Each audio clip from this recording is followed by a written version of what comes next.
Alors aujourd'hui, on est dans un lieu qui s'appelle la Friche Vannerie, et un lieu mythique à Toulouse aujourd'hui parce que c'est un lieu qui existe plus de 10 ans maintenant. Et c'était un lieu, le premier artiste qui est venu ici, c'est Tilt, c'est un ami. Et moi, j'ai découvert ce lieu grâce à Tilt. Et j'ai pu réaliser des toiles ici avec lui, en collaboration avec aussi d'autres artistes et tout. Donc j'en garde un super bon souvenir. Et à l'heure d'aujourd'hui, il est encore à disposition aux graffiti artistes, aux street artistes. Et c'est quelque chose qui est unique à Toulouse parce que ce genre d'artiste n'avait vraiment pas de lieu à part peindre dans la rue. Je suis né à Oran, en Algérie. Je suis d'origine marocaine, mais j'ai passé ma plus grande partie à Toulouse. Je suis arrivé à l'âge de 7 ans. Et j'ai grandi dans des quartiers populaires, surtout à la Terrasse, où j'ai commencé à faire du foot et à faire un peu de tag, vandal dans les fins des années 80 avec des amis de la Terrasse. Et on a commencé vraiment à être des purs vandales parce qu'on peignait dans les rues, déjà dans notre quartier, on était déjà repérés. Et petit à petit, on a commencé à sortir de la Terrasse parce qu'on était déjà un peu trop connus, on avait déjà des gens qui se plaignaient, tout ça. Et petit à petit, on a rencontré d'autres collectifs de graffiti artistes, Arnaud Bernard, Blagnac, Anseli et tout ça. Donc on a décidé de se mettre tous ensemble et petit à petit, on a commencé à réaliser des fresques ensemble dans tout Toulouse. Et on monté un collectif qui s'appelait la True School, qui est devenu mondialement connu quelques années après. Et on a commencé à voyager, à faire le tour du monde et tout ça, et à faire du graffiti un peu partout. Bien entendu, au départ, c'était super illégal, et petit à petit, on a commencé à avoir des commandes, et à faire des fresques dans le monde entier, légales. Alors, il y a peu de temps, la mairie de Toulouse m'a approché pour faire partie du club des ambassadeurs de Toulouse. Et j'étais super honoré et super content parce que, de toute façon, moi, je faisais déjà la promotion de Toulouse à l'étranger. Grâce à ma résidence artiste que j'ai créée il y a peu de temps, il y a 3-4 ans, qui s'appelle Jardin Orange, et où je fais venir 2-3 artistes par mois, et où j'ai déjà fait venir quelques Toulousains, pas mal d'étrangers, et ce qui permet de promouvoir les jeunes artistes ou les jeunes talents. Et j'ai la résidence en Chine, donc pour moi c'est un avantage énorme parce que tout va vite là-bas, comparé à d'autres pays, et où je peux produire, où je peux aussi faciliter les choses aux artistes qui n'ont pas l'occasion, par exemple, de produire une sculpture qui va peut-être prendre des mois, alors que là-bas, peut-être en quelques semaines, on peut la réaliser. Ces petits exemples. Et après, ma résidence, on fournit absolument tout.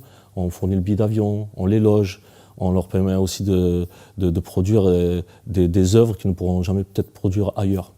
Pour comparer Toulouse et l'Asie, en fait, il y a un fossé qui est énorme, mais quelque part, moi j'aime bien aussi revenir à Toulouse, revoir mes amis artistes, me ressourcer un petit peu et repartir en Asie pour ensuite récupérer toutes mes inspirations avec mes amis et reproduire des œuvres dans ma résidence artiste.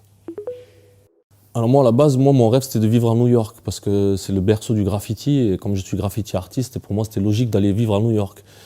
Mais à cause des visas, des problèmes, vous savez, quand on est artiste, le statut il est difficile pour pouvoir vivre dans un pays. Et la Chine m'a facilité cette installation, c'est-à-dire qu'on avait des facilités de visa et tout ça. Donc, et pour moi, il n'y avait absolument rien là-bas. Il y avait 14 millions d'habitants. On devait peut-être 2 ou 3 graffiti artistes, donc je pensais qu'il y avait tout à faire. Et Shenzhen est collé à Hong Kong en fait, c'est la capitale mondiale de l'électronique. Hong Kong bien entendu est connu mondialement, mais Shenzhen moins. Et Shenzhen il y a une trentaine d'années avait que 300 000 habitants, maintenant il y a 14 millions d'habitants. Et c'est une ville qui est considérée comme la Silicon Valley de la Chine. Donc il y a vraiment tout à faire, et moi j'ai cette opportunité, des Chinois m'ont approché pour me faire réaliser des grandes fresques. Et quand j'ai vu leur projet, je leur ai demandé s'ils n'avaient pas un studio en plus à me donner, parce que j'en cherchais une surface plus grande. Et en fait, non, ils m'ont dit, on peut te donner même un building. J'ai dit, laissez-moi 10 jours, je reviens avec un projet. Je suis venu avec un projet d'une résidence artiste. Parce que moi, j'ai toujours eu ce concept de partager et pas tout garder pour moi. De toute façon, un immeuble, rien que pour moi, j'aurais pu rien en faire. Donc j'ai créé cette résidence artiste qui s'appelle Jardin Orange. Moi, en voyageant un peu partout dans le monde entier, je me suis aperçu que Toulouse était vraiment connue dans le monde entier pour le graffiti artiste, le street art. Et c'est vrai que même à l'époque, on était déjà considérée comme la deuxième plus grande ville en France pour le graffiti. Pas mal d'étrangers venaient à Toulouse pour faire du graffiti. Et petit à petit, voilà, Toulouse est super connue et on a décidé avec la mairie de Toulouse de créer une résidence artiste. Pourquoi? Parce qu'il y a déjà plein de projets qui ont été créés à Toulouse depuis quand même pas mal d'années sur des grosses façades. Donc les touristes ou les gens qui ne vivent pas à Toulouse peuvent visiter Toulouse différemment. C'est-à-dire qu'ils peuvent aller se balader. Je pense qu'il y a des tours, art tours qui sont organisés pour pouvoir visiter Toulouse et visiter ces grandes fresques. Et en fait, le but, c'est de montrer qu'on a aussi un lieu comme la Friche pour pouvoir accueillir des gens, pour qu'ils puissent aussi côtoyer les artistes, voir leurs œuvres.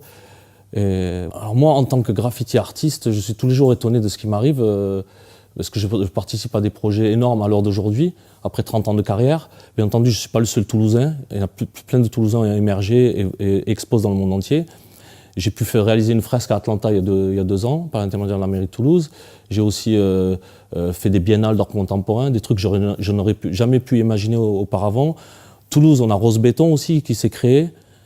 C'est des projets qui sont uniques et qui sont reconnus dans le monde entier. Et moi, en fait, en voyageant et en côtoyant tous ces gens, je m'aperçois que Toulouse n'est pas connue aussi que pour Airbus et la gastronomie, et aussi connue pour le graffiti artiste.